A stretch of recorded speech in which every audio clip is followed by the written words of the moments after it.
Mother India channel देखने वाले को सब भाई बहनों को मेरा नमस्कार। आज मैं सुरेंद्र सिंह यहाँ गोहाना रोड हमारे जो बैठे हैं रामनिवास गुप्ता जी, जो गौशाला के प्रधान हैं, उनके पास बैठा हूँ। तो ये थोड़ा बताएंगे आपको गौशाला से रिलेटेड कुछ ऐसी बातें बताएंगे, क्योंकि गौशाला तो काफ़ी हैं पानीपत के अंदर। इनकी गौशाला में जिनके ये प्रेसिडेंट हैं उसमें क्या खूबियाँ हैं, क्या कुछ ऐसा ये कर रहे हैं जो दूसरी गौशाला में ऐसा नहीं है और इनकी गौशाला में है। सर नमस्कार जी। जी सर आप गौशाला के प्रधान हो, सर प्रेसिडेंट हो, तो गौशाला एक प्रधान होने के नाते थोड़ा सा आप गौशाला से रिलेटेड दो चार बातें प्रकाश डालो सर। पानीपत की जो गौशाला है इसके 5 लोकेशन हैं।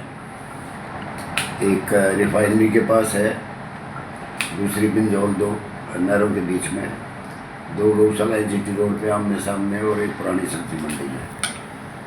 टोटल पशु काउज और बुल्स और बछड़े मिला के 3000 के करीब है, और 5 जगह पे बहुत अच्छी व्यवस्था इस वक्त चल रही है।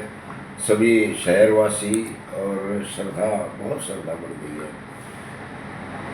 डायरेक्ट फीडिंग बहुत लोग करते हैं, लाइन लगी रहती है। सुबह अगर आप देखें 5 जगह पे लाइन लगी रहती है भक्तों की, और कोशिश करते हैं लोग कि भी अच्छे से अच्छा भोजन अपने हाथ से गायों को खिलाएं। बहुत अच्छी व्यवस्था चल रही है। और अभी हमने 2 नहरों के बीच जो बिंजौल गौशाला है, वहाँ पे 1000 कैपेसिटी, जिसमें 1000 गायें आ जाएंगी। इतना बड़ा शेड, 350 फुट लंबा शेड और 100 फुट चौड़ा शेड अभी बनाया है। और जीटी रोड पे जो चंद्रमा कक्ष जिसको कहते हैं, अगर इस गौशाला मंडी की तरफ जो है, जहाँ पे मंदिर है गौशाला का, वहाँ पे 3 मंजिला भवन बनाया है। क्योंकि हमने देखा था जो कर्मचारी वहाँ पे काम करते हैं बेचारे दिन रात, तो उनकी रहने की व्यवस्था ठीक नहीं थी, और जो बीमार गायें हैं या बछड़े हैं उनकी व्यवस्था भी ठीक नहीं थी। तो हमने वो सारा जो पुराना जो ढांचा था उसको गिरा के और 3 मंजिला बहुत ही हवादार सुंदर भवन बनाया, जिसमें नीचे बीमार गौशाला गायें एक तरफ और एक तरफ बछड़े बछड़ियाँ, और उसके ऊपर क्योंकि यहाँ जगह कम है और कूड़ा भरने के लिए कोई और व्यवस्था थी नहीं, तो हमने फर्स्ट फ्लोर पे पूरा शेड एक बना दिया, जिसमें काफ़ी सारे साल का हम स्टोर कर सकते हैं कूड़ा। और उसके ऊपर दूसरी मंजिल पे हमने क्वार्टर बनाए वर्करों के, बहुत अच्छे पत्थर वत्थर लगा के, और बढ़िया उनके लिए वॉशरूम और सारा हवादार, बहुत अच्छी तरीके से वो अपना रह सकेंगे। मैं इसमें धन्यवाद करना चाहूँगा शहरवासियों का भी, जो इतनी श्रद्धा से गौशालाओं में अपना दान भी देते हैं और डायरेक्ट फीडिंग भी करते हैं। और साथ साथ आदरणीय मुख्यमंत्री हरियाणा सरकार जब से नायब सैनी जी आए हैं, उनका विशेष ध्यान रहा है गौशाला। जितना अनुदान अब मिला है, शायद आज तक हरियाणा की हिस्ट्री में तो किसी ने इतना अनुदान नहीं दिया था।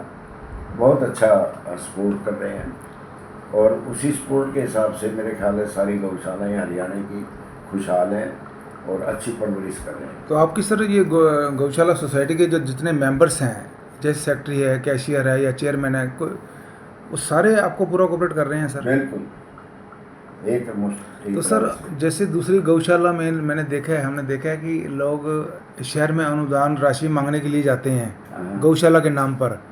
तो आपके गौशाला को कोई ऐसा रूल है कि आपका कोई भी गौशाला का बंदा ऐसे नहीं जाएगा कहीं भी?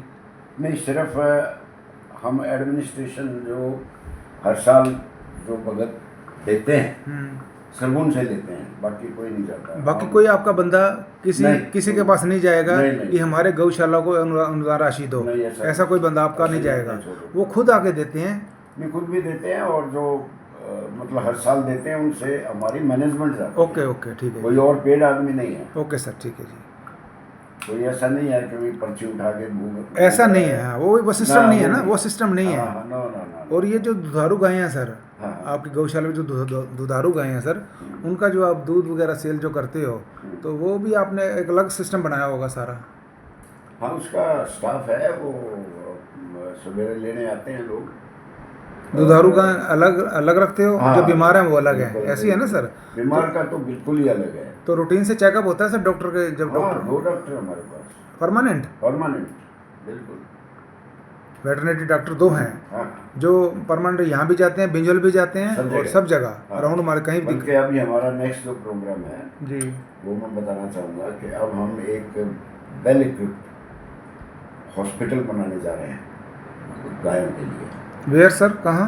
ये बिंजौल में बनेगा। अच्छा जी। क्योंकि उसके लिए जगह की व्यवस्था चाहिए। उसका निर्माण जल्दी शुरू हो जाएगा। हाँ, बहुत जल्दी शुरू कर रहे हैं और एक और शेड जल्दी शुरू कर रहे हैं। बीमार गाय के लिए एक हॉस्पिटल बना रहे हैं आप? हाँ, ठीक है। तो उसमें डॉक्टर होगा, सारी दवाइयाँ होंगी और कई इक्विपमेंट्स हैं जो बीमार गायों में, जैसे हॉस्पिटल में आपको जो आदमियों का हॉस्पिटल है उसमें बेड होता है, दूसरे होते हैं, जो भी रिक्वायरमेंट होगी गायों के लिए, पशुओं की चिकित्सा के लिए, वो सारे उपलब्ध होगी सारी। करवाएंगे। तो ये थे जी हमारे रामनिवास गुप्ता जी, जो हमारे गौशाला के प्रेसिडेंट हैं, इसके मैनेजर भी हैं, और ये इन्होंने जो बताया गौशाला से रिलेटेड कुछ बातें बताई हैं कि आगे इनका आगे क्या प्लान है और एट प्रेजेंट ये किस तरीके से संभाल रहे हैं, कैसे वर्कर सारा काम कर रहे हैं, कैसी बॉडी सारा काम कर रही है। ठीक है sir, okay, very very thank you so much. Thank you very much.